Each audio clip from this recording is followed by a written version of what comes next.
So we've got Nathan Jobson, Utica Yeti, and so much more. What's going on? Oh, just hanging out up at my mom's. Yeah. I know you through the Utica Yeti, and then you have been awesome making sure you're watching our broadcast and everything. But the first night I met you was at one of the practices out at the rec league, and you were I guess like you went out of your way to come and talk to me and to ask me if I wanted to go out for chicken wings, and it's really cool. I really appreciate you always do. You make sure you go out of your way to make sure everybody's comfortable, and it's one of the things I appreciated about you. I really wanted to get you on here to talk to you because we don't have much time to talk. So what are what do you like? What do you do outside of lacrosse? Because the only thing I've ever seen you at is out there, and you're out there and you've got that your ball movement with the stick and everything is just awesome. Like I love watching you. You've obviously been playing for years. What else do you do? Yeah, I played for a little bit. Um, you know, I work a lot. I'm the new car manager at Lead Car Honda in Yorkville. I spend a lot of time there. Um, Outside of that, I get my daughter. I spend time with her, and then I try to play as much as I can. I don't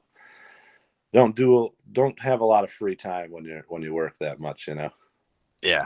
I definitely hear that, but it's Yeah. amazing to me that you still have the stick skills because like you say you work a full-time job, you've got your daughter, you're hanging out, trying to make sure you spend time with your mom, and all that is awesome. I don't know how you guys find time to fit in the Yeti things, but you guys seem to. And at Nationals, you had a really hot stick, and without you, those games would have been a lot different. I was just clipping the highlights today, and yeah, it's impressive. A lot of the things you do out there, like your smoothness to throw it through traffic, and what some people would consider a good pass versus what in the heck is he thinking? You throw it into traffic, and all of a sudden it's in Yeah. like Neil's stick or Blaine's stick in front of the net. Yeah, I'm not afraid. My whole life, I kind of went against the grain. I got yelled at a lot when I was in high school, um, a ton in high school. Like, no look passes. You got to look where you're throwing it. You got to do this, and I was like, yeah, okay. My dad actually was the worst sometimes, like, on the sideline, just yelling at me not to do that. And my coaches got used to it over time because it started to work. And really, my first love was basketball. So, I grew up playing basketball, and as you get older, you realize I might not be as tall as I need to be, and I might not be this. And lacrosse kind of fell into my lap. Like, I was asked to play when I was young, like sixth grade, and it was okay. I didn't really care for it that much. I still played baseball. And then in seventh grade, it's like, well, do I play lacrosse with my buddies, or do I play baseball with some of my buddies? You know what I mean? Some of my friends. It's like, I'll stick to lacrosse. So I actually started as a long pole in seventh grade. And then I thinned out a little bit in eighth grade, became a midi, and I played midi in high school and college. it's I used to be able to run, but a little faster than now. You have deceptively more speed than you give yourself or anybody gives you credit for. You're really good at changing your speed too.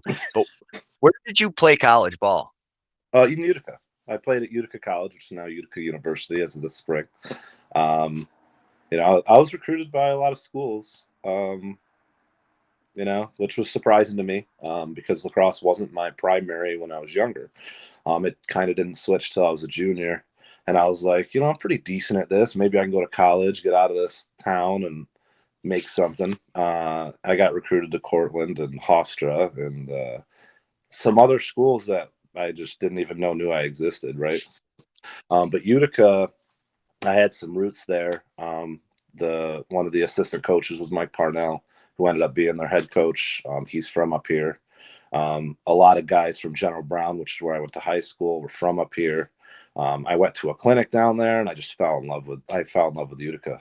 And once I went there, I went on a visit. It's like there's nowhere else to go. Like, this is a perfect distance away from home. It's a interesting, big but small town feel. It's an interesting place. And as a young man, I liked that. And my coach was Tim Nelson, who was a Syracuse legend. So the opportunity to learn under him and be a part of some people that I was comfortable with, it just fit, you know. Yeah, it's crazy how Utica just seems to attract people. Like I ended up there. I was a hockey player. Ended Yeah. up there because the hockey coach saw me playing a tournament out there. So I went to MB. But yeah, and then I met Paul and people out there, they just gravitate you into it. They love the sport. It's really I don't know, it's hard to explain. No, it is. It is hard. I started when I got hooked up with Paul in Tri-City. I was in college and I was looking for a place to play in the summers in Utica because that's where, just in case I wanted to stay down there. And I found Tri-City and joined the team. I entered the draft. I got picked and I played for 12 North back then with like Brandon Davis, Niles Miller was on my team. Jake Sieverlich ended up on my team, one of the guys that played for Gold Star Tel Aviv. His brother Matt, so that was a long time ago, like 2000, 2002. It's 20 years ago, man. And those guys take you in, when you have the passion for the game that I can admittedly say I think I have. And they're just so welcoming, and it's a family atmosphere, and you want to be around that. So I didn't even end up staying in Utica. I ended up going home in the summers, and I drove to Utica every Tuesday and Thursday night from Watertown to play in their summer league because I just wanted to be a part of it. And I did that for a long time, 5, 6 years. Yeah, that was crazy. Like I didn't realize that you were from that far out. Yeah. Uh yeah, and even now, like you live what, just outside of Syracuse? Now I live, like Canastota, like in the middle, by Sylvan Beach, kind of on Oneida Lake area. I lived in Syracuse when I started playing this spring, and then I moved there to try to get closer to my job. I started my job a year ago out in Yorkville, lead car, and they've been great through the process. It's the beginning of the year. We lost my grandma, and that was terrible. And my friends Alex Cook and Ty Hill were like, "Hey, man, you should really, the medicine is in the game. You should play with us. You should play for the Yeti. Give it a try." And I was like, "Yeah, you know, I'll give it a whirl, I guess." I'm at that point, I'm 38. I'm overweight. I was like, "Well, let's see what happens." And a little tired the first few times, um, but as it progressed, I didn't even make the team at first. He called me and said, "Hey, man, you're gonna put you on the practice squad. Come to practice, whatever." And I was like, "Oh, okay, no problem." I told my daughter I didn't make it. And then I went to a couple practices, and then he called me and said, "Hey, man, we need you on the squad," and gave me one of the last spots, and here we are. Yeah, and it's crazy how the game is because I basically, when I got in touch with Paul for doing this, I was in a you know bad spot mentally, just not being able to physically do the work I could anymore, and I was like, "What the heck am I doing right now?" Had no clue, and hooked up Yeah, with you guys, and yeah, it's crazy how the game really does help you, yeah. and it what a partnership it ended up being. Or so glad. I mean, how many goals did you have in the national tournament? A few. I don't know. I don't keep track. I just play. I had a couple. Yeah, and that's what I mean is and that's just one of your assets to the team. Really, one of my favorite things watching is the way you see the floor, like in front of everybody. You're passing it where the guys like. I'm like, what is he doing? And you look and you're like, oh, that guy just hit a cut. Go in there, and it Yeah, happens yeah. so fast. Your vision of the game, you make up for your speed, which I think is underrated. Like I said, I'm sure you don't want to be running up and down the floor all day, but you No, not anymore. you have the speed to get out there and keep up with those guys for you know first. Yeah, what's nice about box lacrosse versus field, and I love field. Like, obviously I grew up on field. I played field, the majority of my life from seventh grade to, now still. I love doing that. What's cool about field is there's so much space. So I can get away with a lot of that, a lot more outside because, there's space. Like people cut, you can throw it to a big space. In box, it's a little tighter, it's a little harder. So I'm still learning. I'm still learning how to use my play style inside and still play the game the right way because it is played much differently. It's tighter spaces, but you don't need the speed in box.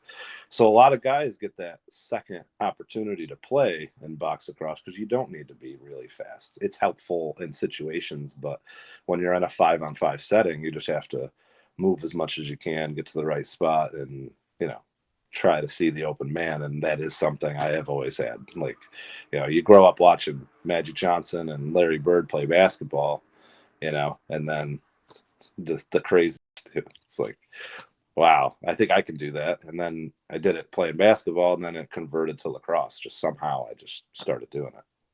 Yeah, it's always fun to me to talk to people like you because like you said, you were a basketball player. I was a hockey player, so a lot of my positioning and understanding of it comes from that. Whereas like Yeah, the offensive side really seems to lend more to basketball with that creative 2-man game, 3-man game. yeah, for sure. And Yeah. that transition has helped me pick up box a little bit easier. The first time I played box actually was like 2014 with Neil, and the Syracuse Stingers. And I was like, I don't know. But my friends like Alex and Ty and that whole group was like, dude, you have the stick skills. You can play box. Like, you can do it. It's a little faster. It's a little tighter. They said, you'll be able to do it. And I was like, I don't know, man. This is a little intense for me. But once I played the first time, there's just something about box lacrosse it hits different. It's not like field. Field's great, and the community aspect of field and what field lacrosse has brought to my life has been wonderful. But like box lacrosse, man, it's indescribable. Really, you don't even know what to say about it. Just it's awesome.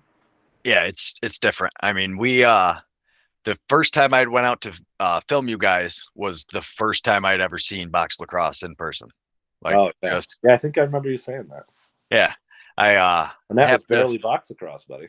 I know, and that was just there was nets on the sides. It was a lot different, and I got out there and I was like filming you guys. It was the first time I was ever like that close and that much of a part of it. Yeah, I had seen the Firewolves once, and that was like, wow, I'm hooked.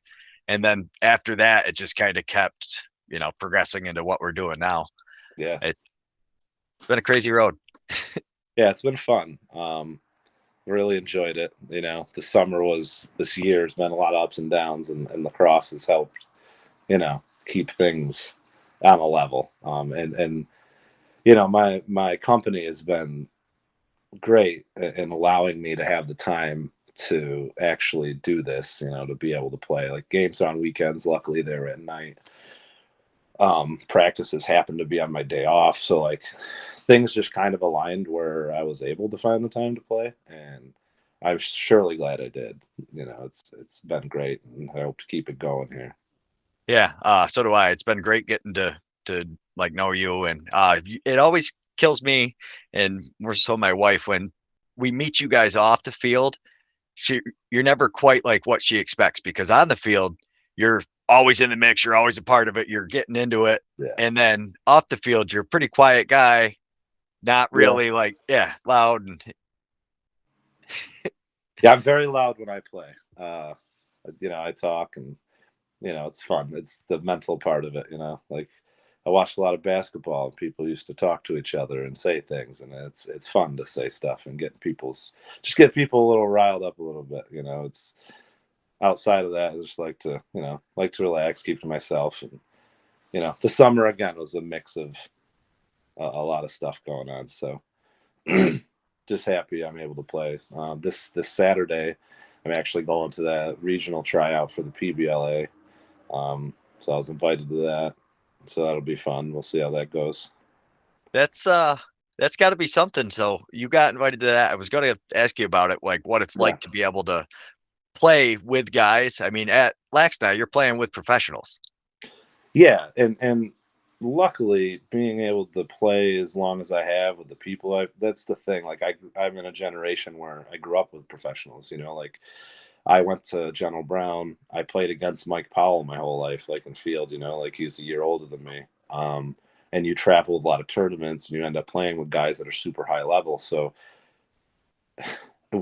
lacrosse is a small community, and I've played against with professionals pretty much my whole adult career, like, and they're just normal people. It's weird. It's a Yeah. normal guy, man. It's like, it's not, it's not like basketball or football. Like, you go and you see some pro player and you're like, holy cow, they're untouchable. They're not human. And lacrosse is the same, but they're guys you've played against or with. And so it's weird, like it's a much different aspect. And lacrosse has that family thing that no other sport has. It's just, that's why people latch onto it when they find it.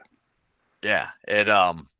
I've talked with so many people about this, but the fact that lacrosse doesn't have the minor league systems like hockey, basketball, Yeah. and other sports have is I think a lot of why the community's like that. Like you just happen to become friends with Alex Cook and Ty Hill and in turn Neil Paulus. And those are legendary people in the sport of, that they've chosen to be a part of, but they never really pursued it. But if you know them, like when you watch those guys Yeah. play, it's like not so much with Neil, but with Ty and Alex, they maybe don't have the credentials, but it's because they went about their lives and were doing different things. Yeah. It wasn't really a talent thing at all. Yeah. And things happen. You get injured, you start families, and like things happen that take you away from the game. It's like, man, I wish I pursued this when I was younger.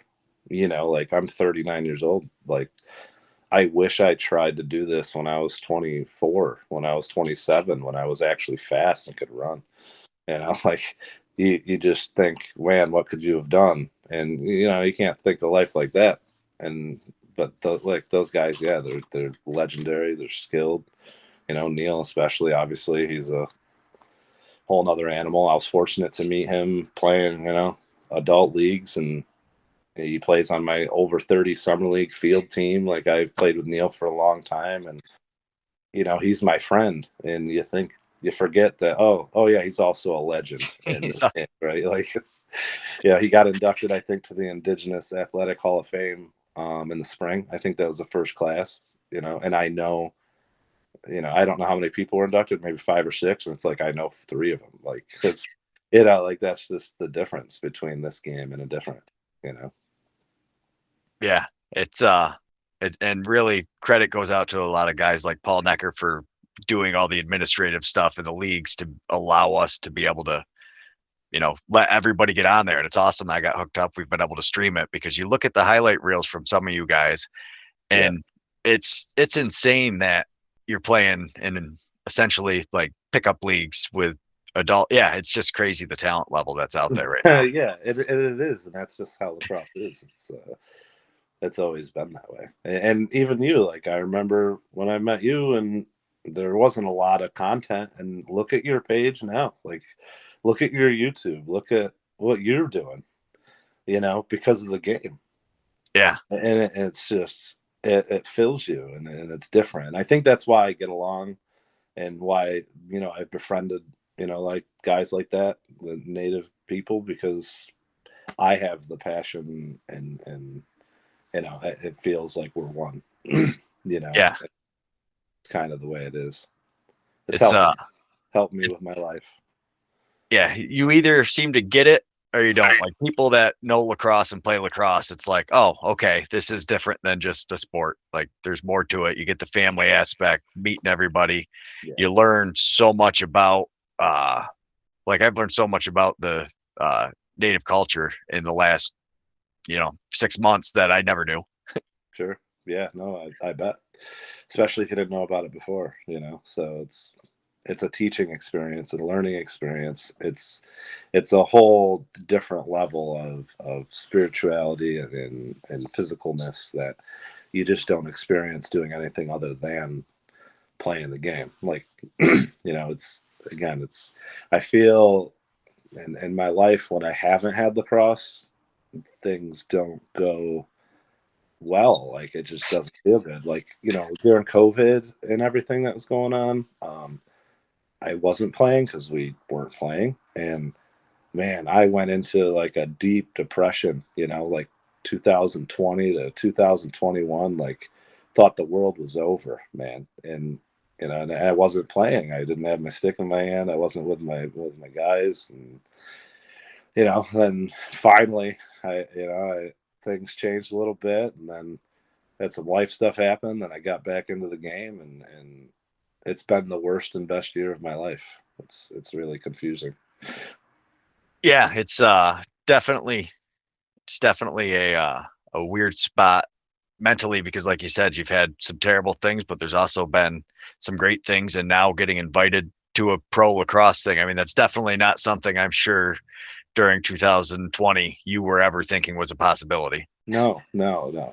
And whatever. I don't, it doesn't even matter what happens. The fact that, you get an opportunity is great. Yeah. If somebody's crazy enough to pick up the fat old man, then, you know, I won't make them regret it.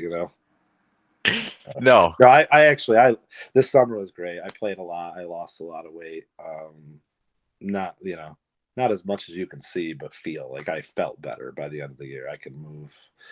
It was nice. My back didn't hurt. Like things that when you're in your over, close to 40, things that you don't think about when you're 24, that you think about when you're 39. Yeah. Um, so that part was good. Mentally stayed as strong as we could. So, but the Yeah. game helps with that, man. The game helps with it.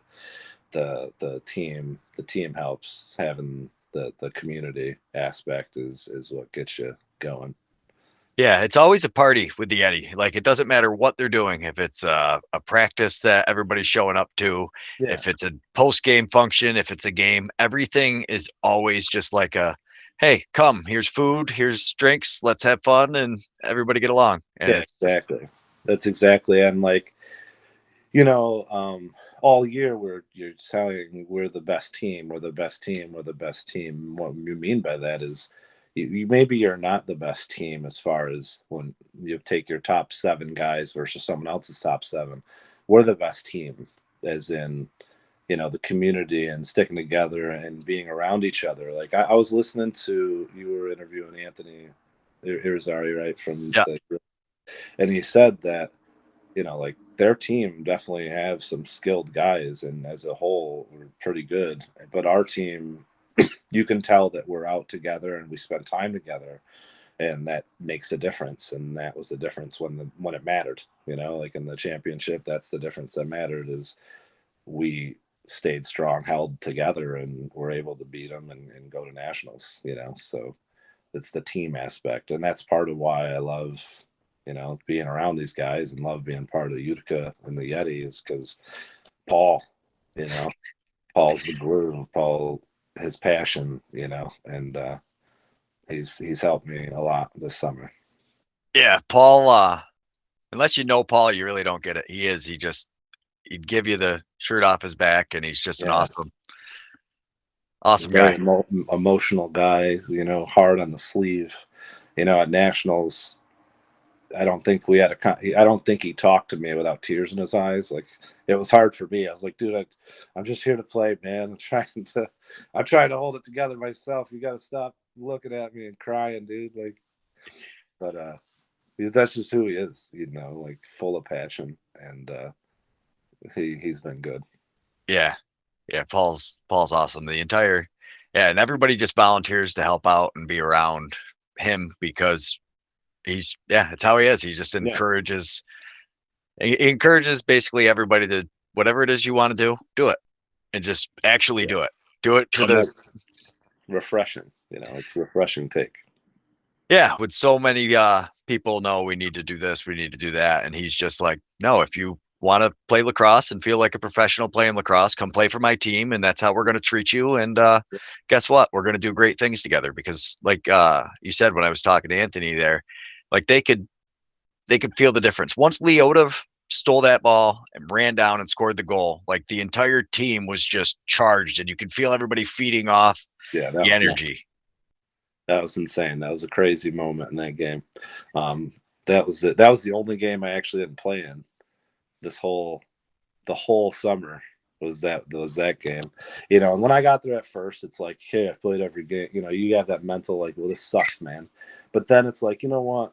No, this is the team, man. This is about winning. If that's the choice, that's the choice. And you suck it up and you say, let's do this, boys. Let's show these guys. Let's get the nationals and see what we can do. So you got to show support, things like that. And I just love being part of the team. I saw guys like Mario. When Mario is no doubt our best teammate, that kid, and he was at everything, doesn't miss anything, drives from Schenectady, like you know, and we have a lot of teammates like that, and it's great. You don't have that everywhere else.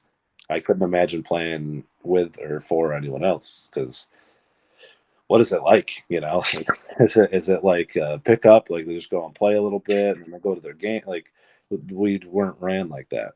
It was Yeah, different.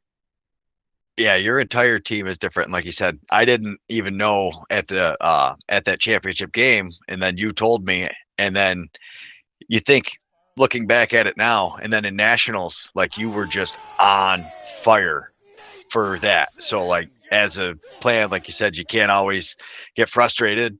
No, We chose to be a part of this team, and you got to trust in the process. And it definitely played out well uh, for you on the floor because at nationals, that's why every time I saw you, and I was like, man, your stick's on fire because it wasn't even so much the goals. Like I just was clipping through, and there was 4 or 5 highlight saves that I have to make sure I get videos for later where you were feeding guys cutting through. And just because it didn't finish, that stuff doesn't always make the score sheet. But those of us that are watching the games really notice, and we don't always get to tell you guys how awesome it is. no, I appreciate that. Yeah, I definitely. I remember a couple good ones, and it's like, man, you should have had that, dude. What's wrong with you, man? You're making me look bad.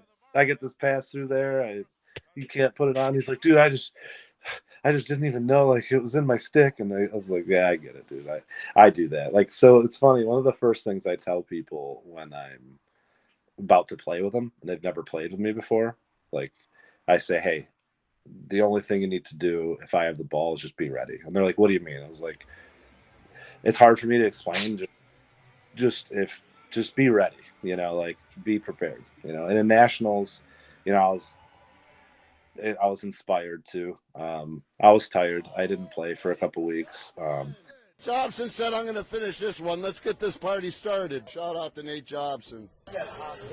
He's done a beautiful job. Much love to the family. Absolutely, and he's playing in honor of His brother. who taken too young, and he thinks about it all the time. So We're with you. Good to see him. Good to see this happening for him. And much love to the family. But I was inspired, so I had a second gear. It was helpful.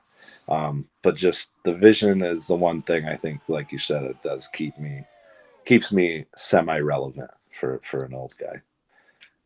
I wouldn't even say semi-relevant.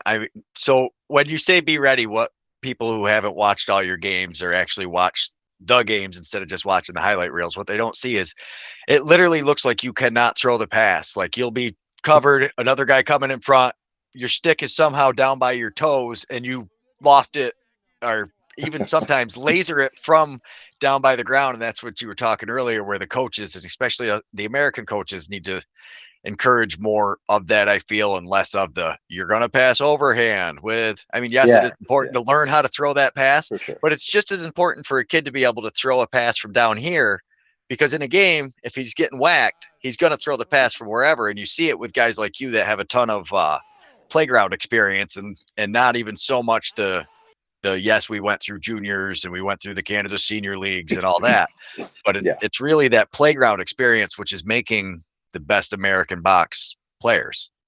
For sure. And it's like I pride myself in being able to release the ball from different angles. Like, so, when I was growing up, no one said, hey, go do this, but I was out. I didn't have we didn't have the bounce backs that you have now. And, I don't live in a town. I live kind of rural, right? So I had a 7-foot trampoline, 7-foot diameter trampoline. And I, if you angle it up against a tree, and you take a square out of it, it's roughly the size of a 6x6, right? So I would use the trampoline to throw it to myself, and then I'd shoot it through the springs. So those would be my corners, is the top, the left, right, bottom, and it's funny, like, you don't think about that when you're a kid. You're just like, oh, I'm just doing that. But without that, I, my right hand, my left hand, I actually was very good left-handed in college. Like, everybody thought I was left-handed, which now you wouldn't know that. I could still use it. But when you play box, you kind of have to stick to your strength, right? And it's just that trampoline and those springs, man, helped mold me without me knowing it. Just throwing the ball against the wall.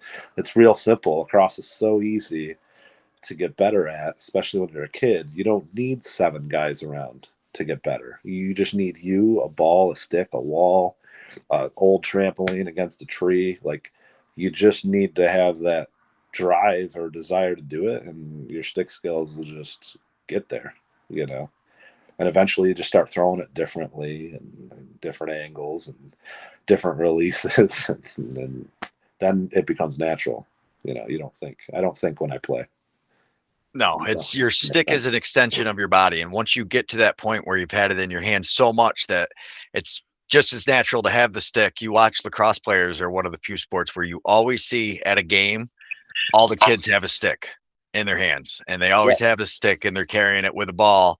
And it's just something they do. It's not even so much like, hey, I got my stick here, I want you to sign it. It's just lacrosse players walk around with their stick. And once it becomes an extension of their body, you can see the difference in the guys like you, like Alex and Ty, who have really grown up playing it. And you're really starting to see one of my favorite things about watching the Yeti is the box experience grows and you can see everybody getting more aware of where they're supposed to be on the floor, where everything's happening. Because you guys actually, everybody says you've got an old man team, which you definitely have some older pieces, but you've also got a lot of young, fast kids. We do. We have a lot of guys that, you can tell it's their first, second year playing. And, a lot of it, it's ironic. A lot of it was just in the attitude. I would say we're definitely a physical team. When in doubt, hit somebody kind of thing, especially defensively. And the big difference between a guy that has played box a long time and a guy that hasn't is that, a younger guy with less experience is going to get fueled and maybe a little angry and make some mental errors in the game where they retaliate or get more physical, and they have to understand it's just part of the game. And there was a big learning curve on that end. I think that was one of the most significant things, honestly, in our season to me, was the beginning of the year, man, just getting hot-headed, and then in the middle, people were getting really angry on defense, and it's like, guys, like, that's great to be aggressive, but you have to have a controlled aggression. Like, you have to have sound body and mind and peace, and the game is to be played for the creator as hard as you can, but you also need to be able to play the game. You can't do that if you're sitting in that little box over there. So by the end of the season, people were getting their heads and really focused, and that experience was in the championship game, especially. How many penalties we have in the championship game? 1, 2, like, really. And they were aggressive penalties. They weren't being a jerk penalties. And then that was a huge progression, I thought, on that end. Offensively, definitely we got better, different spots, and moving better and being able to move the ball and finish those things. But a lot of growth this season from those younger guys, and it's awesome. Yeah, no, that was your team the Yetis are so emotional, and like you said, being able to control that emotion was really the difference in that game. I feel is they kept the emotion in check. You really showed a maturity. Yeah, like you said, you guys have got some really young players, and at the beginning of the year, you had, like Paul likes to say, you had a leading goal scorer and a leading penalty minutes guy in Suits, but you see how he progressed throughout just the games. And Blaine is one of my favorites to watch, just because when he jumps, he is so athletic. He feels like he's in the air for like 5 seconds, just like floating. Airplane's fun to watch. He's a goofy dude, and it's funny. The first before the season started, I got to spend some time with him and Suits, one night, and we just talked a lot about how I play the game, and because he has similar abilities. He's just, he's the younger, more athletic person, so he can do that shit like jump in the air and dunk the ball, and it's awesome. And it's just for him, he just had to learn how to use those skills in the box game, kind of like me. Like you try to, because he does goofy stuff with a stick, and he can release the ball from different points. And I love watching him, and I think he's going to get way better as he focuses more and grows and keeps playing. It'll just get better. Like, he has a shot to be pretty good at it. Yeah, I can't believe he'd only played box for this is his second year, I think. Yeah, this is it. Yeah. That when I first heard that blew my mind, because I remember watching him at the field house, and even then, he's like you said, he's a funny, goofy kid. He just loves to do silly stuff. Yeah, he does it on purpose, and I Yeah. think that's the difference between me and him is, when I first started doing weird stuff, I mean, I still didn't think about it, but I was like, oh, this might be a moment I can try this thing I was doing, and that's how you learn. And that's where he's at in that stage is he's like, oh, I got to try this no matter what, whether it's the right thing to do or not. He's like, oh, I'm going to give this a whirl.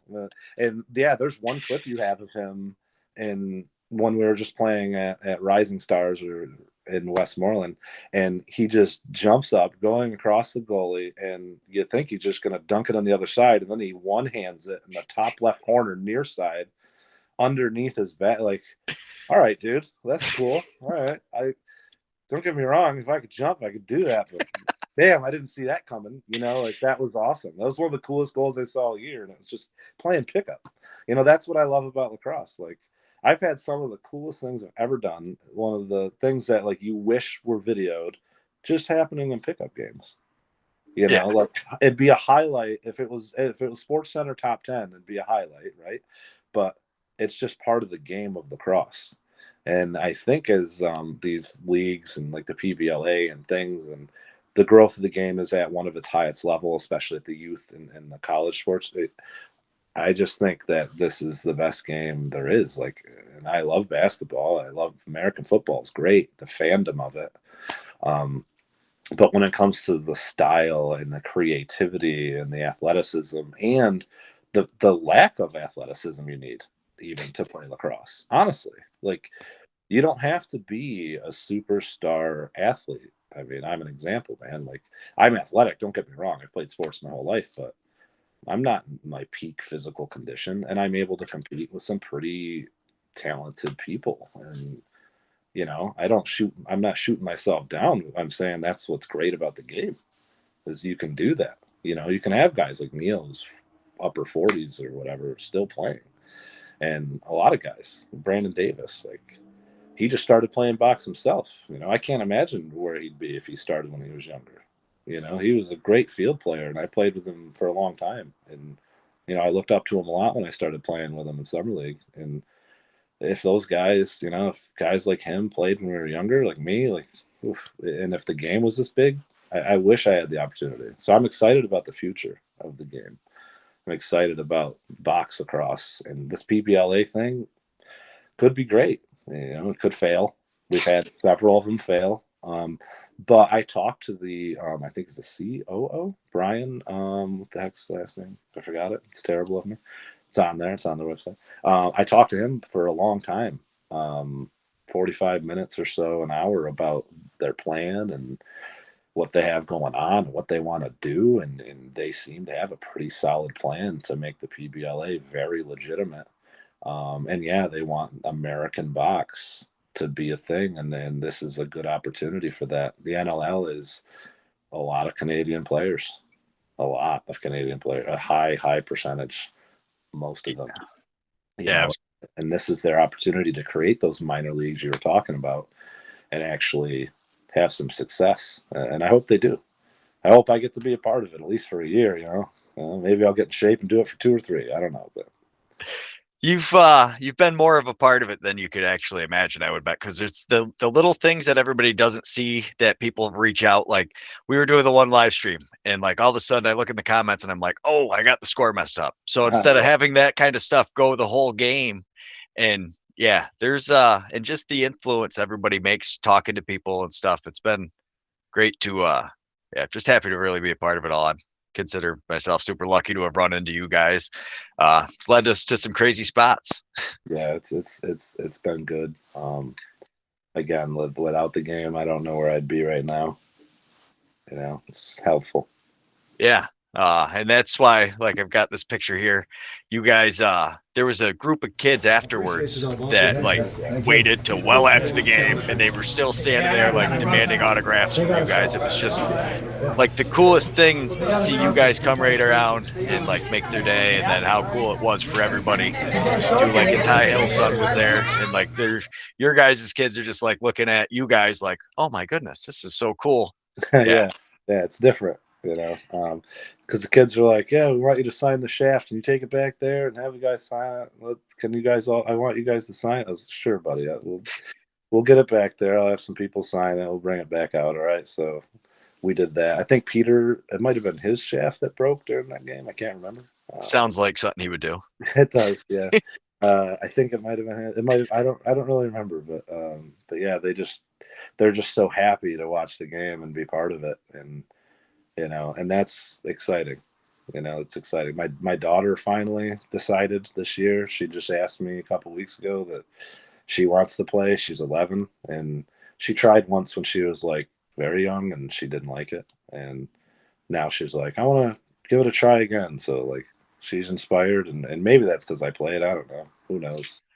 Maybe not. Maybe she just wants to do it. Maybe she wants to make dad happy, which I don't care what she does. I want her to be whatever she wants to be. She likes acting. She does gymnastics. But she asked me to play lacrosse, and then part of me, it's a little tear in the eye moment. It's like, great that you want to try, even if it doesn't work out. But the fact you want to try and she wants number 71, which is what I wore this summer. And there's a lot of meaning behind my number. Because and I was in high school, I wore number 1 my whole life. I always wore number 1. Lacrosse is the only sport I wore an actual the same number every year. Basketball and football, I wore a different number. It's kind of weird. When I was in 9th grade, we had an 8th grader, a tragedy. That wasn't good. Passed away, and he wore number 7. And I didn't think about this for years, but when I went to college, I was number 5, and then number 17 was like, no, man, no, you got to switch. You got to be, I want number 5. I was like, all right. So then I became number 17, and I was like, wow, this is great. I have my number 1 and the number 7, so like I combined the numbers and it was great. And then this summer, I decided, so my coach, Mike Parnell, who was a coach at Utica University, passed away in December of last year, 21. So we're coming up on a year. He wore number 6. So I was like, all right, I'm going to do 71. I'm going to do 7 and 1, because if you take 1 from 7, you get 6. So I get to represent him. And then if you add 7 and 1, that's 8, which is my daughter's birthdays in August. So, and then I still got my number 1 and my number 7, and numbers mean a lot to me, and that's why I did that. Now she wants to wear it too, so it's cool. That's awesome. The sport, it is crazy. My 12-year-old daughter, just same thing. She wants to play lacrosse, and I know it's not actually because of me and what we're doing here. It's one of her friends is playing lacrosse, and she was like, "Oh, well, if she's playing, then obviously I could try it." And she was excited because she's like, "Well, Dad, I already know how to actually throw the ball, just because our kids grew up, even though none of them played lacrosse, we've always passed and catch with a stick." So it was cool to be able to stream that first women's exhibition at Laxnide too. They had like 2,000 views almost. Buddy, that was awesome. Yeah, I went Facebook Live on with that, and I never do live Facebook anything, but I just thought that was so cool, and it was fun to watch. It's fun to see, and yeah, like I've watched you guys talk about it, and it was the loudest game of the weekend. I mean, the championship there was some oohs and ahs and cheering, but that women's game, man, was really cool to see. And I know that she box is a thing that's been happening in Europe and clearly Canada, because those Canadian girls came down. And it'd be cool to see that take off, but think about how hard it's been for the men's American box. They're probably going to have a tougher road, but I hope that maybe it's something, a joint effort, and they could all grow. I mean, how fun would that be to watch all the time? Yeah, it was. They've never been able to hit each other. Women's lacrosse is just not the same as men's. It just isn't. The technology, the sticks change, some of the rules might have changed over the years, but there's true equality in women's box and men's box. Like, you can do the same things. Yeah, That's pretty cool. I think that's the best part about it is we actually, the one girl, and I'm sorry I can't remember her name, but she came up and was doing the guest commentary with us, and that's what she said. She's like, it's the same exact sport, and it's so nice to be able to watch the sport, and you don't need to know a different rule set, because even women's hockey is close, but they don't play with the contact like the men do. No, it's a little different. I used to watch women's hockey at Utica, 'cause that's where I went to school, and they have a great hockey program, men's and women's. And the women's game is slightly different because of the contact. And in this, there's nope, do whatever you got to do. It's nice. Yeah, it's awesome.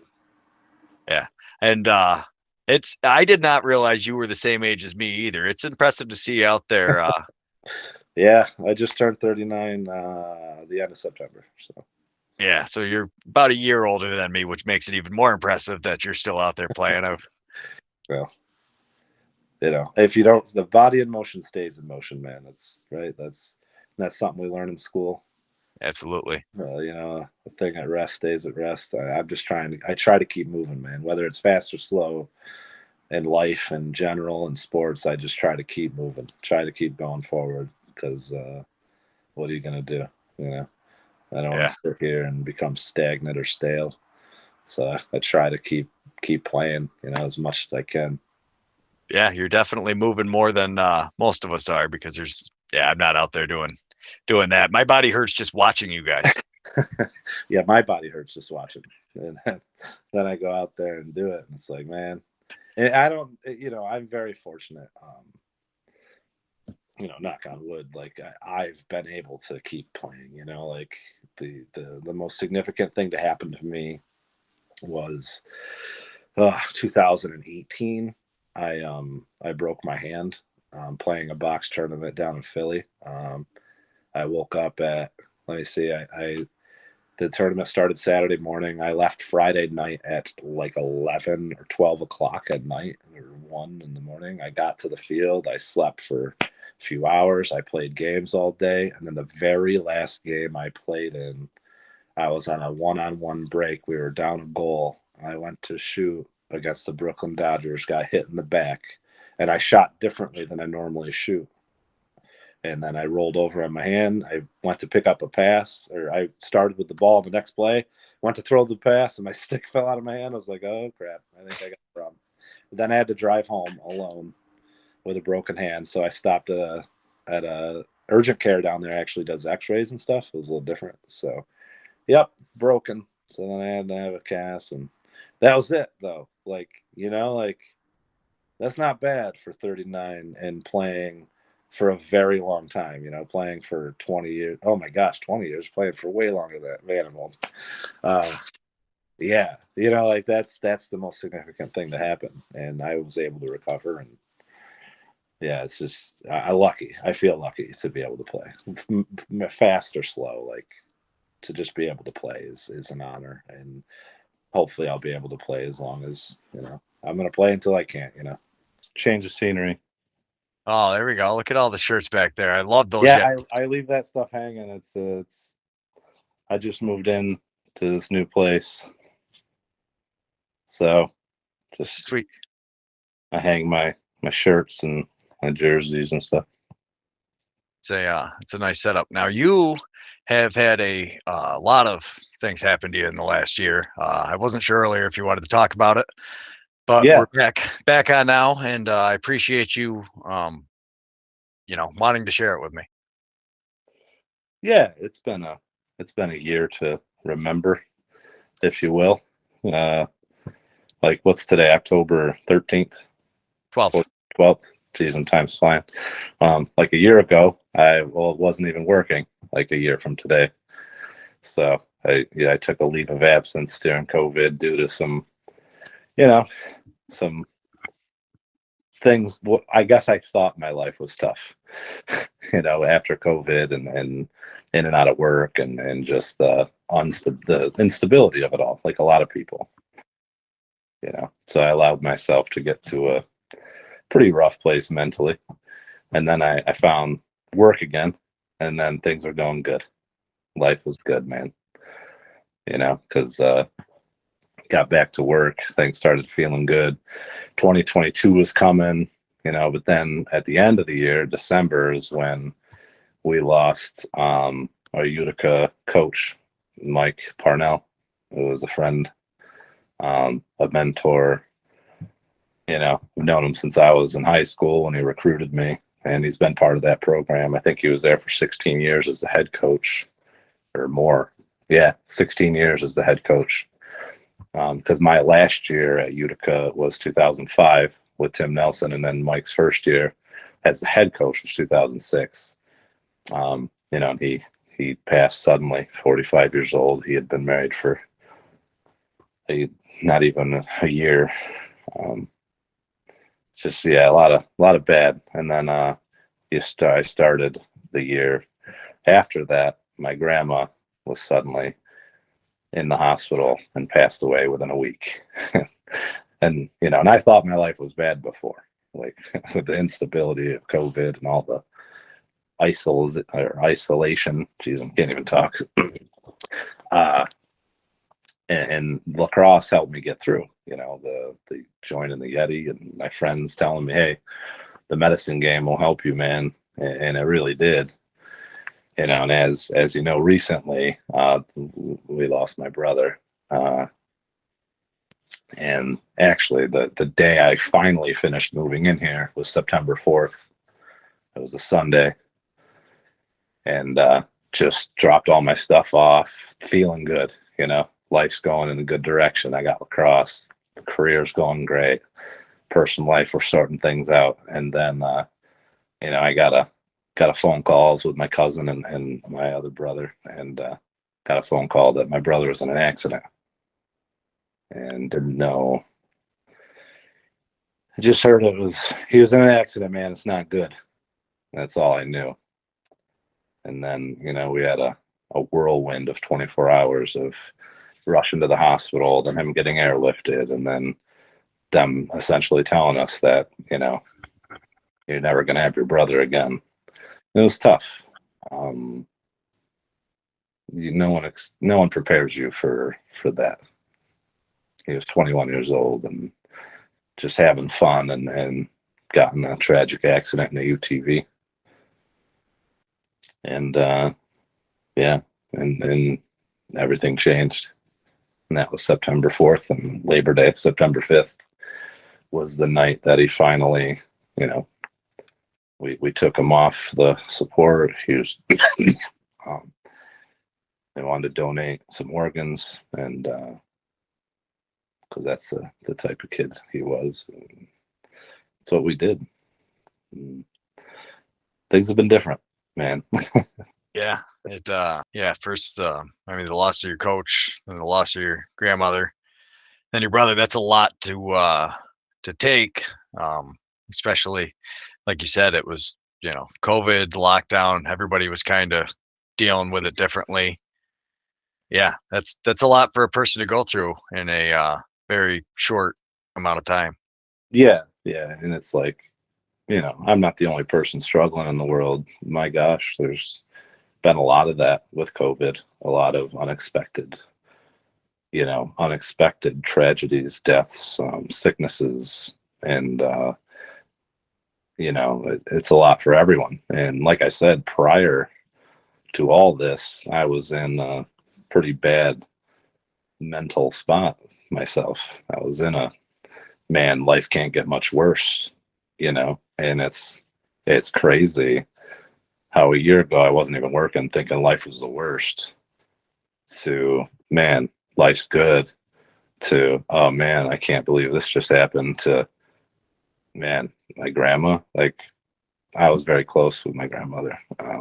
She essentially raised me. I lived with her till I was 10, 11 years old.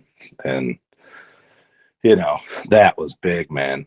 That was like, I don't know how to move on from that. And lacrosse helped me. work was very supportive of the time I needed. But lacrosse was a big thing. My grandma was a big sports fan. It's funny. I remember I was in high school and we were just playing like a league, it was the first time they ever did it. It was an indoor league in Watertown. And basically they brought a bunch of kids and they drafted, and like I didn't play with just my team. Like I was playing with kids from Indian River and Carthage and Watertown, and it was a really cool little experience. It was the only time I think we ever did it. And I was super sick for our championship game, and I missed school that week, and I was like, I can't go, guys. I don't feel good. But my grandmother and my mom were like, no, you're going. I was like, I didn't even go to school today. How can I go play lacrosse? They made me go play. I remember halftime, I literally ran off the field, went in the bathroom, threw up. I was like, guys, I can't do this, And my grandma was always there pushing me, always. So part of getting back into competitive lacrosse was, I know she's watching. I know she'd want me to give this a shot. And here we are. Yeah. I've heard Neil explain it before that when you're playing with your ancestors. Everybody's playing. That's why they start the chants before the game. Make sure everybody knows.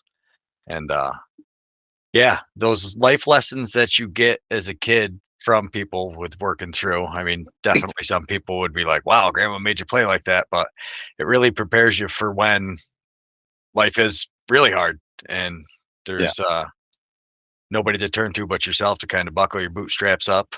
For sure. Yeah. Now, and then the last thing, I spoke at my grandma's funeral, and I titled it "The Worst Day Ever" because it was to me. It was the worst day ever. I said, "There's no way anything can get worse. There's no way now. After this, after COVID, after being depressed, after seeing friends pass, losing my grandma, I was like, there's no way it's going to get worse. Like things have to get better. Life's going to go like in a really upward direction now." And then this happened on Labor Day. And again, nothing prepares you for that. My parents are having a terrible time. A couple weeks before it happened, my mom had just taken my little sister. My mom and dad both drove her to Florida. She's doing an internship in Florida for Disney, actually. It's really cool. So proud of her. So it was two kids in the house, and then my sister's gone to Florida. My mom comes back. She tested false positive for COVID, and my mom has cystic fibrosis, so it's not ideal. So she ended up going to the hospital with 72% oxygen level, and she was hospitalized the last week of August leading up to Labor Day weekend. So she didn't even really get to spend much time with my brother the last 3 weeks. And then this happened, and the support we got from the community is insane. I didn't realize my brother had so much time. Like we had 350 to 400 people pass through, go to the funeral home, go to the burial. And Dexter Cemetery said it was the most people they've ever seen at a burial. It was nuts. The kid impacted people, impacted me. He watched a lot of lacrosse. He played lacrosse. His first tattoo he got when he was, I think, 16 or 17. He hid it from my mom for 2 years. And he's got a tattoo on his arm that has Chinese symbols for lacrosse. He hid it for 2 years, man. Like my mom was taking him McDonald's at like midnight one night, running up to his room, and that's when she saw it, when he was in bed sleeping. It's hilarious. So lacrosse meant something to him. I actually went and got the same tattoo last weekend. My first one. Never wanted a tattoo in my life, dude. No interest. And now it's like the coolest thing I've ever done. But Nationals was after that. So the week prior was when we won the upstate against Syracuse. Was Sunday the 28th, I believe. And then the accident was on the 4th. And then Nationals was at the end of the month. And it was like, I really didn't know if I was going to go, man. I didn't know if I could do it. A lot of us were, yeah, we, I wasn't sure if you were going to be there or not. I didn't actually hear about it until we got down there, and then Paul told me, and I was like, wow. Yeah, and then and then I saw you, and I seen you out there on the field was the first time I saw you down there, and yeah, you were getting after it out there. Yeah, I was inspired. Just trying to do anything but focus on what was going on. And I found out, I didn't know, because my brother was 21, man. So he was at this age the last couple of years where, what did you do when you were 21? You're hanging out with your friends. You weren't home, so when I was home, I guess he was the type, he'd be in bed by 9 and he was up at 4:30. He was a little different than me. Uh, so he wasn't the 21 that was out partying all night. He was the 21 that was determined. But he spent a lot of time with friends and family. So when I was around, it wasn't with me. Not the later years. When he was younger, a lot. But when he got older, I didn't really spend a lot of time with him. So, there's that sadness that I didn't get to have, when he was an adult and be able to get to this second step of brotherhood, and you're old enough to do stuff. I don't know if you have siblings, but this is the part you look forward to, is hey, we're adults now, man. We can go and have a drink. We can go and have fun and swear and do adult things. And we're not going to have that. And he left behind a 15-month-old son. That's the hard part. Yeah. Yeah, that's wow. That's I did not know that either. That's terrible. Yeah. So was he married to the? No. They weren't married. They've been together on and off for a long time, kids and growing up. But yeah, and it's just his son is not gonna be able to grow up with him. He'll know him because my brother left an impact on this world. His funeral was like a sporting event, man. It was like I said, this year's been the best and worst year of my life, and that was one of the worst days of my life. But just the amount of support and just what was happening there was, you could feel it. It was different. We were in there waiting to get ready to carry him out in the casket, and my brother was into motorsports big time. So there was a group of motorcyclists and cars and trucks, and you could just hear roars of engines and squealings of tires outside, and the exhaust it was crazy, man. It was like he was there, and you couldn't help but smile. I never thought I'd be smiling on that day, and I had the biggest smile I've ever had. I had goosebumps from the amount of people and the support that were there, and I can't thank enough people. There's so many people that have helped contribute. We did a GoFundMe for him to try to raise money for, funeral expenses. You aren't thinking about that when you're 21. He didn't have a will. He just started his job, so he didn't have life insurance. So you don't think about that stuff.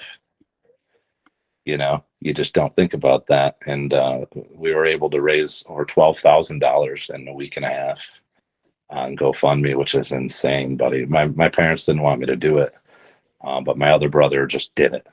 He just said, "I'm doing it, dude. I don't care." They don't have this kind of money for a funeral. Funerals are 10 grand, dude. It's not cheap. And then for his son to try to get some savings for him, because he's going to grow up without a father. I mean, and what do you do? So the GoFundMe, I think, is still active. I'm not sure, because if we met our goal, it was to get enough for that, and then anything extra is going to go to his son, who was, again, 15 months old. So trying to get him started for his life. Yeah, that's something nothing will ever prepare you for. We'll make sure we tag it in here so that way anybody on the description, because wow, that's like you said, 21 years old, just had a son, thinks he's got his whole life ahead of him. You definitely know he was not prepared for this, nor was anybody. No one was. And like I said, a year ago, I thought my life was in the absolute worst spot it could be in. So for me, it's been a journey. It's been a journey, and it's not over. You know, the title of I spoke at my brother's funeral too, which was hard. You know, I spoke for about 10 minutes, and the title of that was "It's Going to Be Okay," because it is. Life doesn't stop when these things happen, and you know, I feel bad for people that talk to me almost worse than I do for myself. Like, you know, someone like you ask me a question about it, or I see someone, hey man, sorry, because you don't know what to say to somebody. You don't know, you know, what to, there's nothing you can do that's going to make anything different or better. So it's like, it's really awkward, but good conversation. Like, I want to talk about my brother, you know, like I want people to come up and be like, hey man, I heard about what happened and I'm sorry, but like, tell me about him. Like, that's kind of what helps you get through. You know, like my parents, like people are at my house every night. Like they need people there, and having people around is huge. This part is going to be the hard part. The weeks after, there were so many people coming in and out and so much support, but now it's going to be every day now. Like now there's the silence that's around and you're not filled with people. This is where it gets hard. And this is where lacrosse has been huge for me, because I have people like you and people like Paul and my teammates and the game to hold on to and play for the people that can't. Yeah, and like you said, at your brother's services, you had all the people with the motorcycles and with the engines, and it's those the connections we make in life to people like you, like me and you, getting to meet through Paul. Like that's what's special about this life, and like to be able to talk about your brother, to like tell me that he was into motorsports and stuff like that. You know, that's what makes our time here special. And I think it's crazy the opportunities we've had provided through lacrosse to do it, and it's awesome that it's one of those opportunities for you. And I'm super glad we met. I mean, definitely tell me more about your brother though. It's hard, man. I mean, so my parents, I was an only child. Well, I guess we'll start there. I was an only child. My mom has cystic fibrosis, which I don't know how familiar you are with that. But like when she was born in 1963, the life expectancy was 3 years old. Now, if you're born with it, I believe the life expectancy is like mid 30s. So it's not a forgiving, you know, it's not a forgiving disease. So I grew up knowing that and worrying about that, thinking about that. And that fear is always there. My mom's still around and she's here and she's as healthy as she can be. But when I went to college, my mom was like, wanted to get into foster care. And she was like, well, you know, I'll never take a kid under 8 or 10. I was like, that's a good idea. You get pretty attached, you know. I was a sophomore in college and she called me. It was the fall. And she was like, hey, they asked me if I would take a baby. He was a little boy. He's like 20 months old, you know, just under 2. He's not talking yet. He's a little skittish around men. But you know, what do you think? And I was like, well, honestly, I think it's a terrible idea.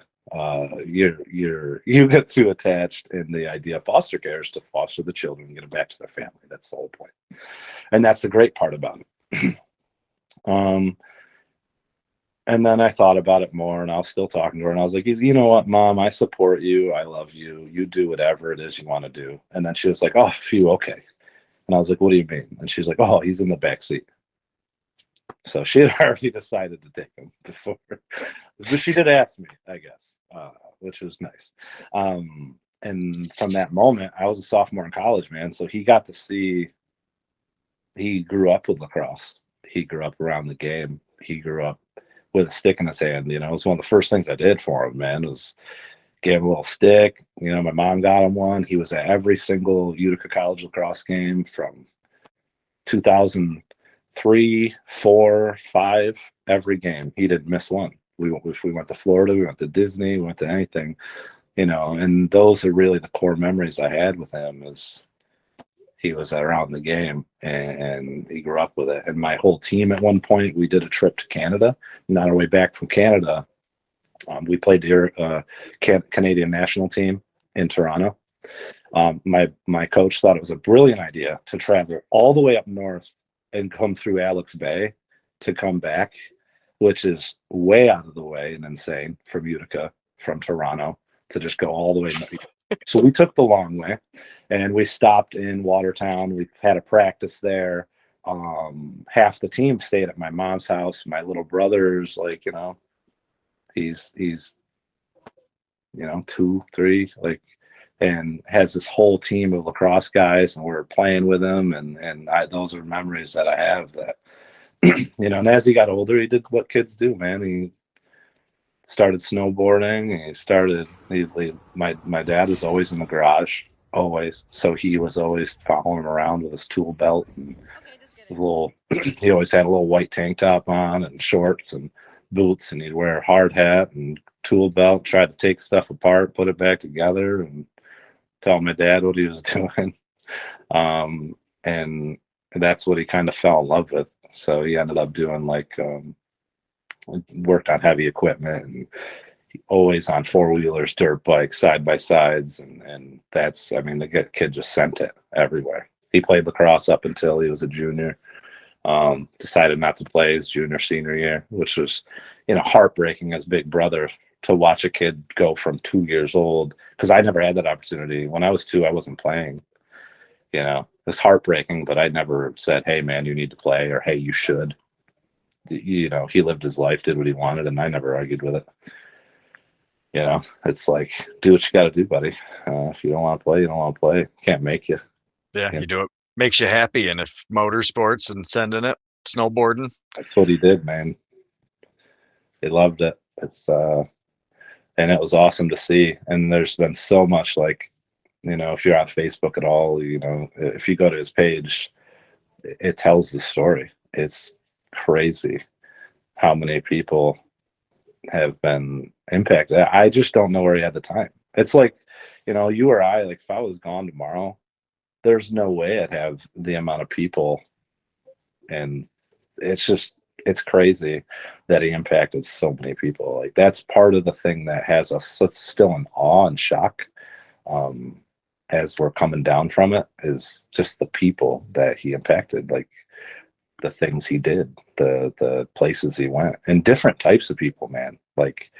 He had some different types of friends. It didn't matter what size, shape, color, what you did, who you hung out with. He did not care about any of that stuff.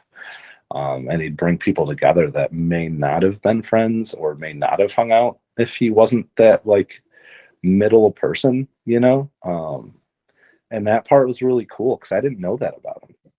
I didn't hang out with him and his friends, only when they're at the house.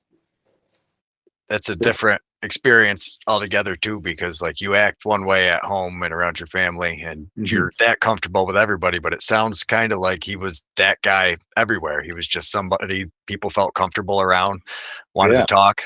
I think you have a lot of that too. I think you've got more of that than you're giving yourself credit for. I reached out to you here because you are that guy at the practice. First one I went to, you can see you're people like you guys. You're very friendly people, and it's awesome. Yeah, it's we have our ups and downs, but I just I think life is such a beautiful gift. And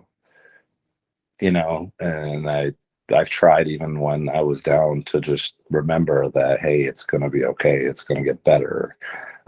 You're gonna have ups and downs, and I've tried my best to stay positive through everything that's happened in life, personally and professionally, because that's all you can do. The impact you leave with people it's really all you have. And I don't go through with some intention to make an impact. I just go through with intention to be happy and try to smile. And try to find out how you're doing or how someone's doing. Like, we don't have enough people asking us sometimes, and the younger population now with social media, it's a gift and a curse, because it keeps us connected, but it also can separate you, right? Like, Facebook is fantastic. I didn't have it for a long time.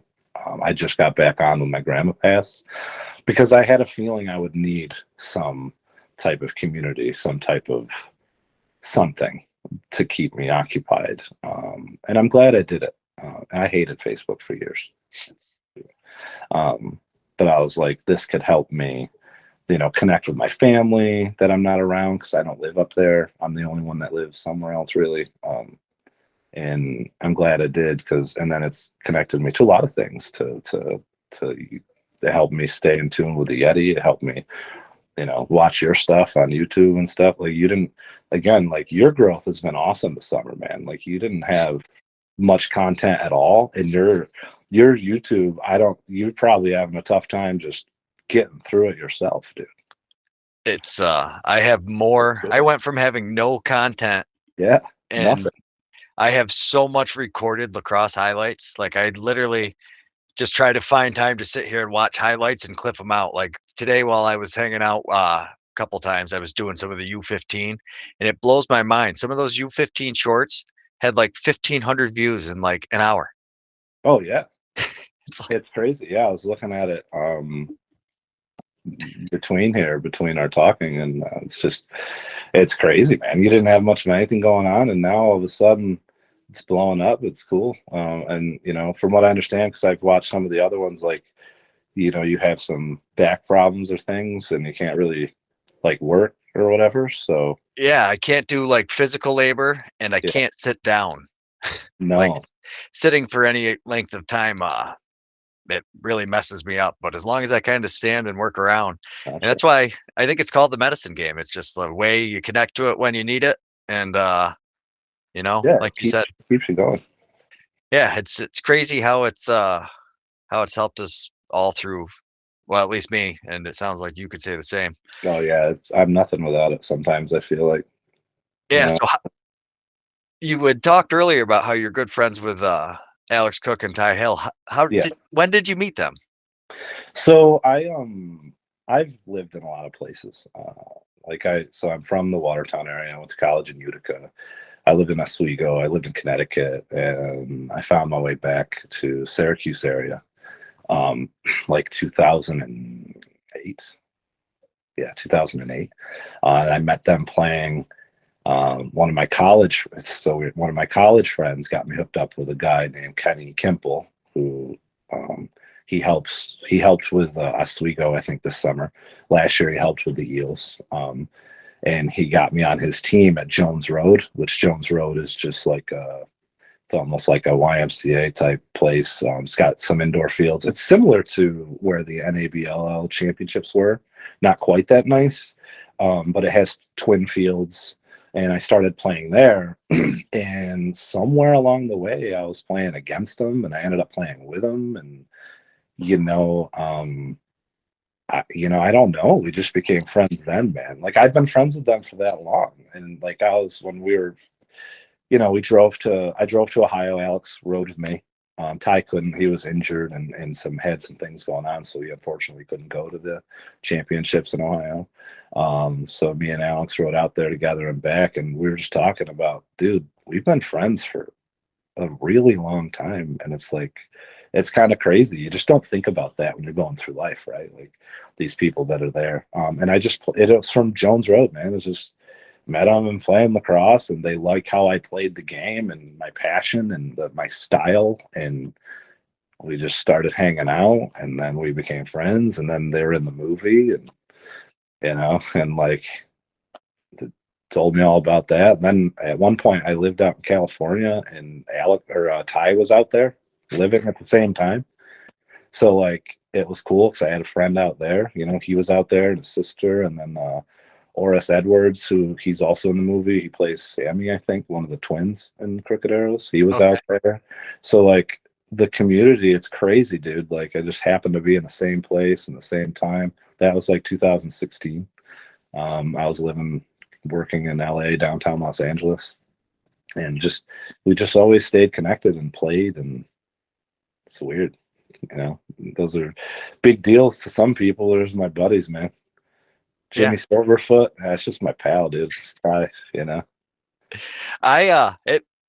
When I first got hooked up with Paul and was doing this, and then he told me about it afterwards, I had seen the movie, Yeah, but it just blew my mind how long all of you guys have been playing. And then like I talked to Ty and he was like, yeah, but I haven't really played since like 2009. And I was like, what do you mean? He's like, yeah, I kind of play, but I kind of gave up at 2009. And then you watch him out there and it's like, wow. yeah. Well, because the difference between like what he means by giving up playing is he wasn't playing like in Can-Am, and he wasn't playing competitive. He never stopped playing, man. You never stop playing the game, right? So like COVID was probably the only time none of us really were able to play. Like the res, everything was shut down. So like we couldn't go to the pavilion and shoot around like we used to. Um, and there's no leagues because they were shut down, so you couldn't really play like those couple of years. But like, he always played summer league, and then he'd play some Can-Am games. And I think I saw the interview you did with Ty, and like he was saying, he just didn't play competitively. He still played, but this season was the first season he's like, dude, I'm playing on a team. I'm going to commit to it. Like he's played Can-Am for years for like Onondaga and stuff. But like in those leagues, you can get away with just playing a couple games and not really being like Can-Am's a great league. It's very competitive. It's awesome. But you can have the weekend player where you just show up one weekend and then not the other. The core is going to be the core, and that's kind of what he did. I think probably was he'd show up a couple times but not really commit. Like I played one game in Can-Am this summer. I played for the Rochester River Monsters out in Gillette, which was really cool. That was a fun day. I drove out there, played.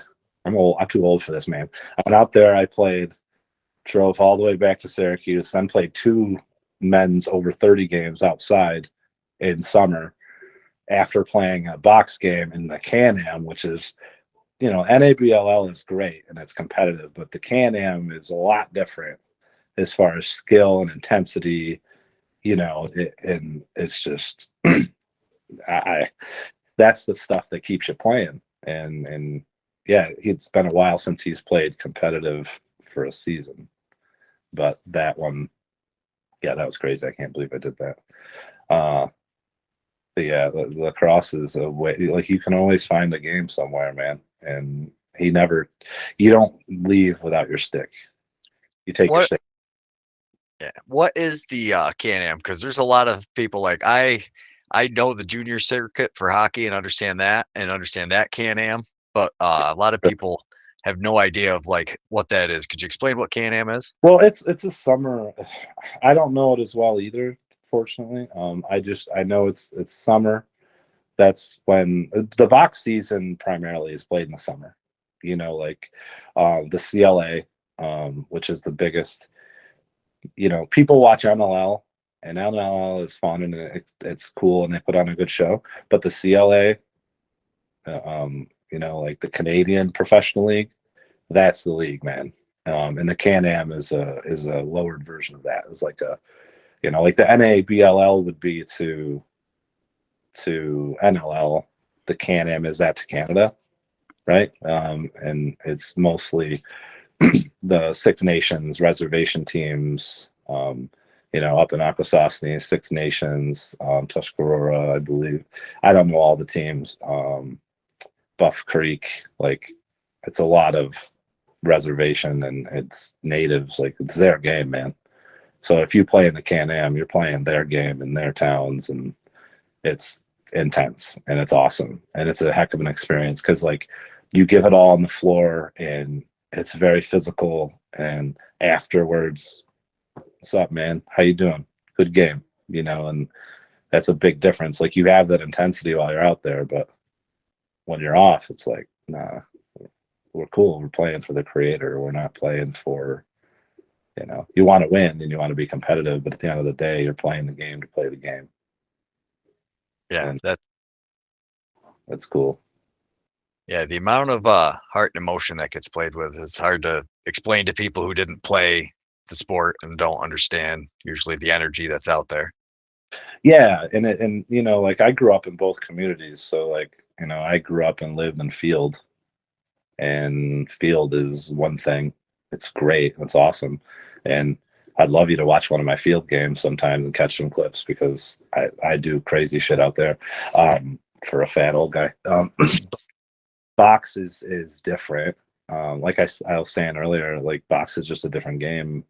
The community is the same though, right? The community is the same. Lacrosse is a community, and the guys that grew up playing in the field,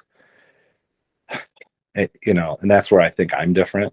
Because I mean, shit, you got to think you're different, right, to compete at some level. I think I'm different because I didn't just play lacrosse to play lacrosse. It might have started that way, but it became quickly a passion of mine. And I play the game to play the game and to be creative and to leave a mark.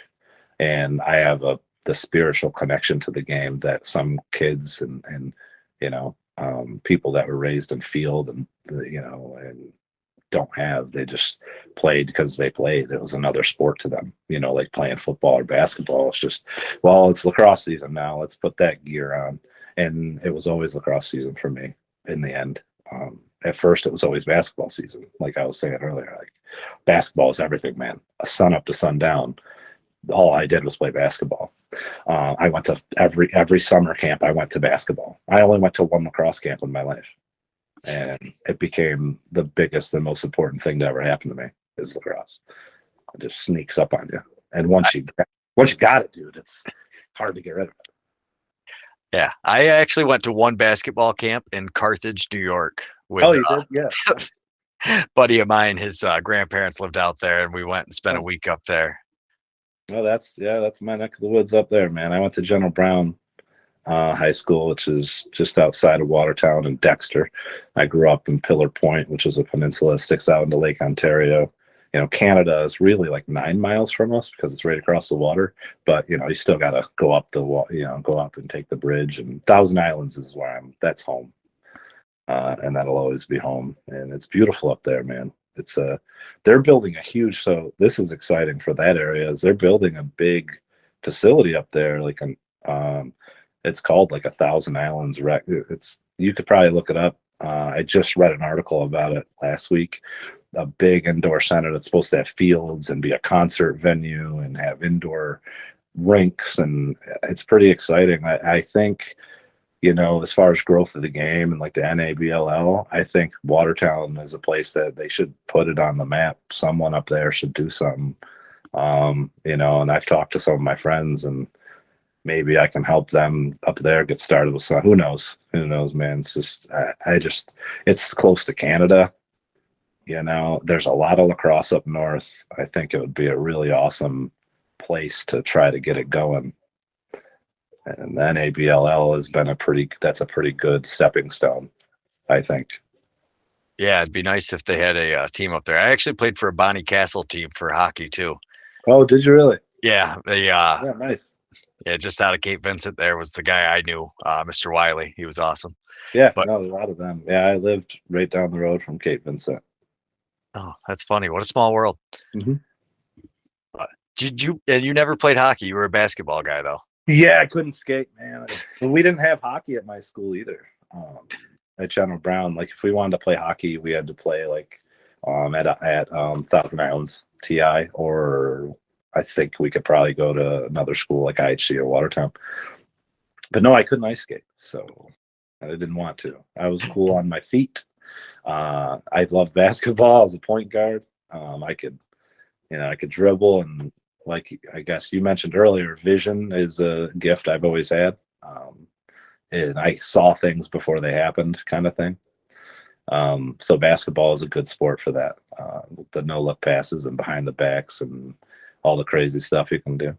And yeah, that was the love, watching Michael Jordan play and Magic Johnson, Larry Bird. Like, you know, you grow up watching Michael Jordan play basketball, you wanted to play basketball.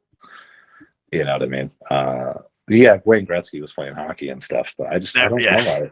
I wasn't as interested in hockey, and it's probably just because my school didn't have it. You know, that's a big thing, is accessibility. Like that's the growth of the game of lacrosse is part of what holds it back is accessibility. You can't just go out. If you want to play a pickup lacrosse game, you need a lot of equipment and things like that. And the difference between growing up in the field and doing that and growing up in the box is like me and Ty and Alex, like even as adult men, we'd go outside and just play lacrosse on a little goal with a tennis ball and shoot on each other and do that. And when you're growing up and you want to play actual lacrosse, you don't do that. You think you need all the pads and stuff on, but you don't. You can play and just be smart with it and have some control. And that's a good thing. It teaches you a lesson in control when you're out there playing with no pads. Not enough kids will do that. They'll hurt each other. They don't have the control yet. I actually I take the sticks away from my defensive kids a lot. I give them just the head of a stick to teach them how to teach them to get their body position in. Thank you. As long as you can control the bottom of the guy's stick, he can't do anything with the top. I try to I was a defensive guy. That was how I met Paul. Paul was the only reason I started playing. I was a straight up defense. He made me a long stick midi and used to tell me all the time. He's like, just stay out there. Yeah. But, yeah, he's awesome. Yeah, he's pretty great. He's a good variable, a good spark for the game. Well, it takes guys like that. It takes guys like Bob Leary and all the guys that started Tri-City, and just like you're saying in Watertown, it takes people that are just like, you know what, I'm going to do it. And the more of us that keep doing it, thankfully, there's a guy in my town who just started the league, so now I don't have to do the administrative stuff at all. I'm hoping I can help him just showing up and coaching. But yeah, I heard about that in Glens Falls, right? You got like a youth thing, and you're playing box and everything, right? In Glens Falls, there's actually a guy, Kevin Donnelly. He used to do pickup box, and then COVID happened and he stopped. And then I got in touch with the rec to start one, and they were like, get in touch with him. So he deals with all the administrative stuff for that too. I get to just show up and help coach, which is awesome. I love it. We had like 20 kids by the end of the year total for all the age groups. That's awesome, man. Like that's great. Like we need more of that. We need and there's a lot of facilities now, man. There's a lot of indoor facilities. Like accessibility is increasing, and I think that's obviously a big factor as to why lacrosse is growing at the rate it's growing, is especially in the Northeast. Like you're able, with all these things popping up, you can play more now inside during the winter, and then down south you can play all the time. So like I'm supposed to go play in Nashville in November with Bank City, which is Utica's one of their other teams. And their facility down there, man, looks so cool. It's an outdoor box, twin box, with just like a roof over it. And that looks really cool. Like it's exciting. There's facilities like that all over the place. And to be able to travel and play and have that opportunity is really neat. But it gives young kids the ability, because if those places exist, man, that means they exist. So someone's just got to get them out there. Yeah. If someone does it, then they'll do it. Yeah, that's what's awesome. I love seeing it grow. Now, what is the Nashville thing? Is it just like another Nashville? Yeah, it's a tournament down there. It's called, I think, the Bear Paw Invitational. Okay. It's like I think they have over 30, and they might have a Masters too. I don't really know. I was asked to play in that with Bank City. I've been asked to play in a lot of places, and it's tough because, to go on the lacrosse tournament, if you don't have the finances or the time, it's difficult, to get out there, like to play in Prague. Like they asked me to go to that, but it's money, it's time, and I want to do it. And you want to. I think for 2024, Bank City might get invited to the Alex Trubisky, which is the big one that they do in the spring. I think it's April. That's a huge international tournament in Prague. Like that, who doesn't want to experience that? Like, yeah. And that's Nashville's and one of those. I've been to Tennessee. I've never been to Nashville. So I think that'll be fun if I could do that for the weekend. That's what's great about lacrosse too, man. These tournaments, you can travel and you can see different places. Like look, Lake Placid is the biggest field one. One of the biggest field tournaments there is, and there's so many ages. There was an over 70 game this year. Over 70. Dom Starja is out there playing lacrosse, and you get to watch it. Like, that's cool. What other game are they doing that? What over 70 NFL game you watching or basketball game? You're not. But we're Yeah. doing. Lacrosse is different.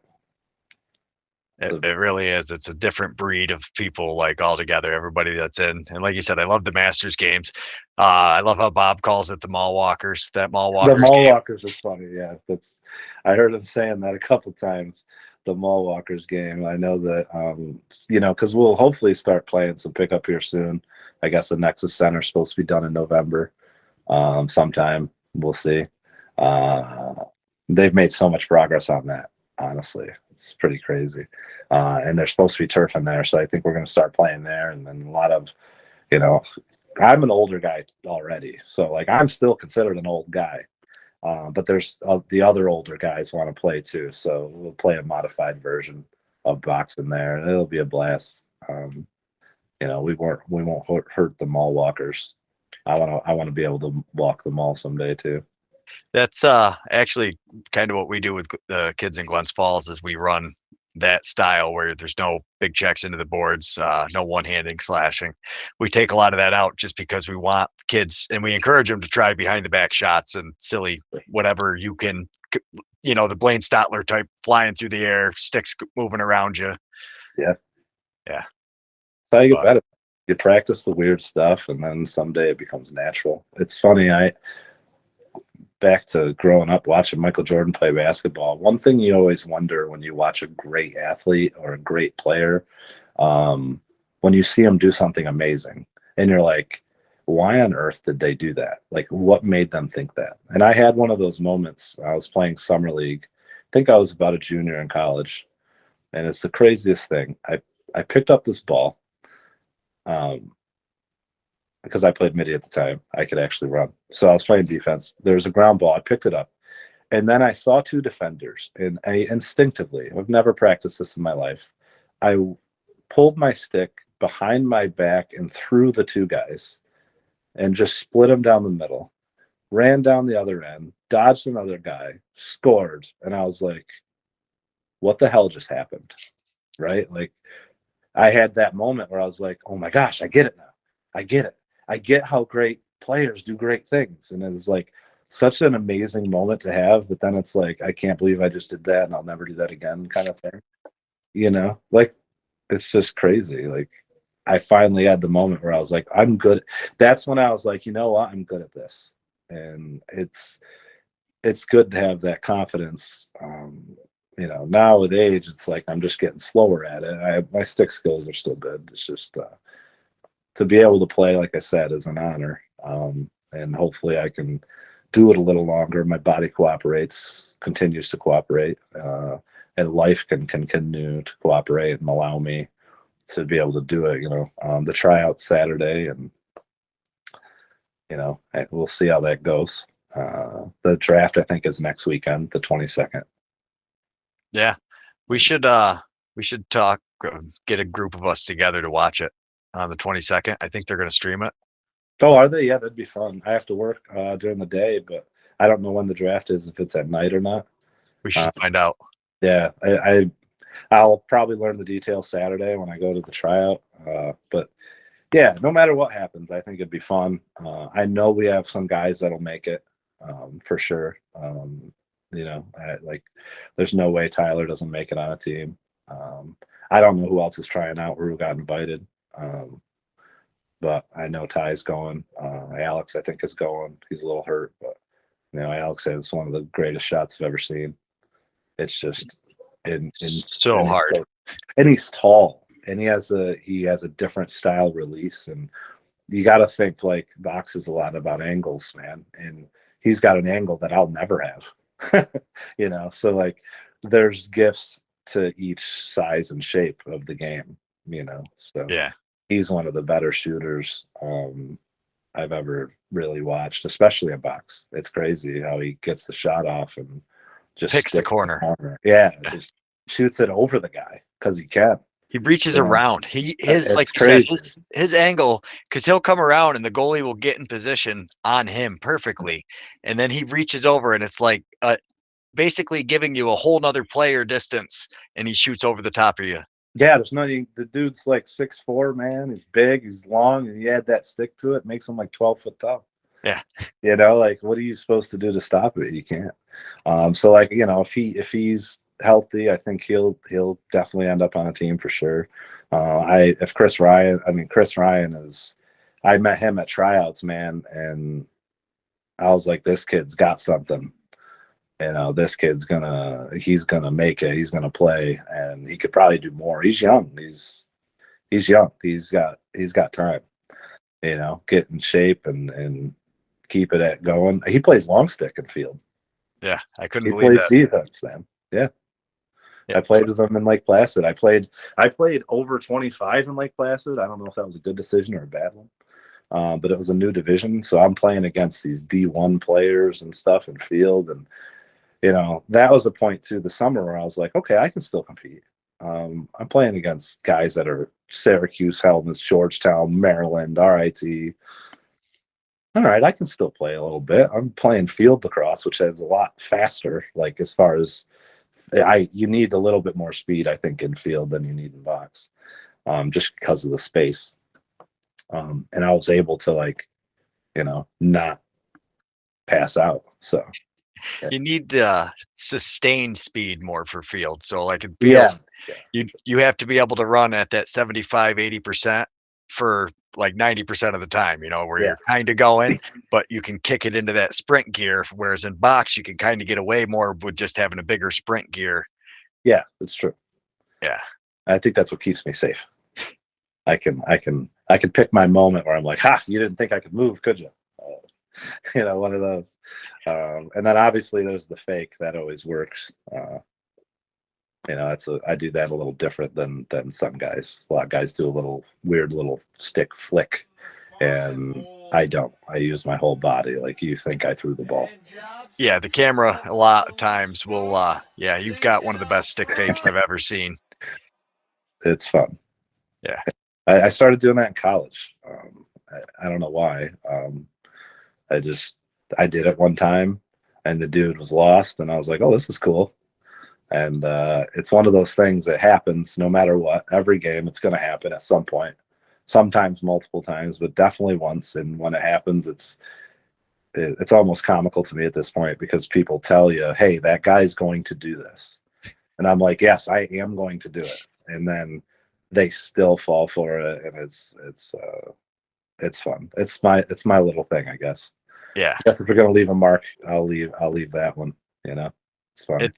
You can tell it's something you've worked on so much because like as a defender, you're watching body position and the way you step and throw the fake pass as you're spinning, it's a weird like field. You could tell you developed it in the field because it's meant to switch hands and come around, and now you're completely open with your hands, and you do it in box in like a tighter frame where the whole body steps. So now the defender has to choose either I'm stepping in front of him to get the angle or I'm going to play where he's spinning. And it's very, yeah. I did one when we were playing Space Lax. I did one and I hit Chris Ryan down the middle. I was so heated up. Like I was so excited about how well it worked that I just fired the ball at him way faster than I should have.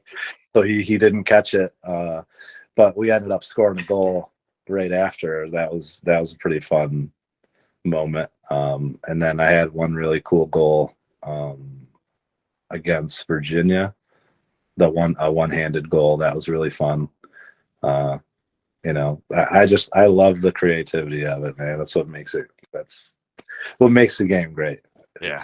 That part. All right. Well, I've got to go clip a ton of your highlights now and find out how to cut them in there. But yeah, this was awesome talking to you, though. I really appreciate the time and thanks for sharing about your brother. That I know couldn't have been easy, and I know a lot of people appreciate it because it's nice to hear what we can do to help and things like that.